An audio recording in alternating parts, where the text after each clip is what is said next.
இஸ்ரவேலா அல்லது இஸ்ரேலா, இவ்விரண்டுல எது சரியான உச்சரிப்பு? தமிழ் வேதாகமத்தில் நாம் இதை பொதுவாக இஸ்ரவேல் என்றுதான் வாசிக்கிறோம். ஆனா இந்த வார்த்தையின் வேர் என்ன, அதன் உண்மையான அர்த்தம் என்ன? எபிரேய மொழியில ஒவ்வொரு வார்த்தையும் மிகவும் ஆழமானது. அது வெறும் ஒலிகள் அல்ல, அது அர்த்தங்களின் சேர்க்கை. பல நேரங்களில் ஒரு வார்த்தை 2 அல்லது 3 வேர் வார்த்தைகளின் இணைப்பாக இருக்கு. அந்தபடியே நம்ம இஸ்ராயேல் என்ற வார்த்தையை பார்ப்போம். இஸ்ராயேல் என்ற வார்த்தை இப்படி 2ஆக பிரிக்கலாம். இஸ்ரா ஏல். இங்க ஏல் என்பது மிகவும் முக்கியமான ஒரு பகுதி. எபிரேயத்துல எல் என்பது தேவனுடைய நாமம், அதாவது சக்தியுள்ள தேவன், வல்லமையுள்ள தேவன் என்பது இதனுடைய பொருள். அப்படியானா இஸ்ராயேல் என்றால் என்ன? அதன் மூல அர்த்தம் தேவனோடு போராடுகிறவன், அல்லது தேவனால் ஆட்கொள்ளப்பட்டவன், அல்லது தேவனால் வெற்றி கொடுக்கப்பட்டவன். இது வெறும் பெயர் அல்ல, இது ஒரு அனுபவம், யாக்கோபின் வாழ்க்கையில நடந்த ஒரு மாற்றத்தின் அடையாளம். ஆனா தமிழ்ல மொழிபெயர்க்கப்பட்ட போது இஸ்ராயேல் என்ற வார்த்தை முற்றிலுமாக மாறி இஸ்ரவேல் என்று உச்சரிக்கப்படுகிறது. இங்கே ஒரு சிறிய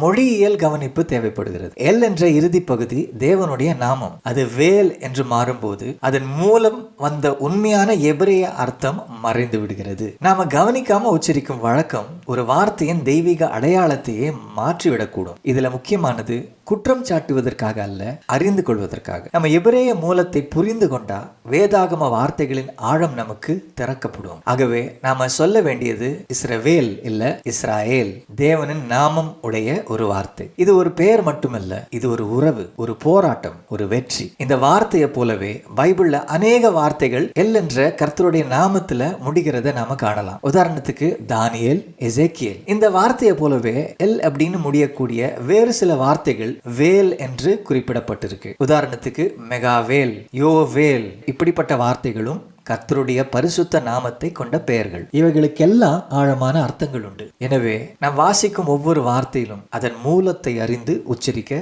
முயற்சிப்போம். அப்பொழுதுதான் வேதாகமும் ஒரு புத்தகமாக அல்லாமல் ஒரு உயிருள்ள செய்தியாக மாறும். சத்தியத்தை அறிவோம், சத்தியம் நம்மை விடுதலையாக்கும். ஷாலோம்.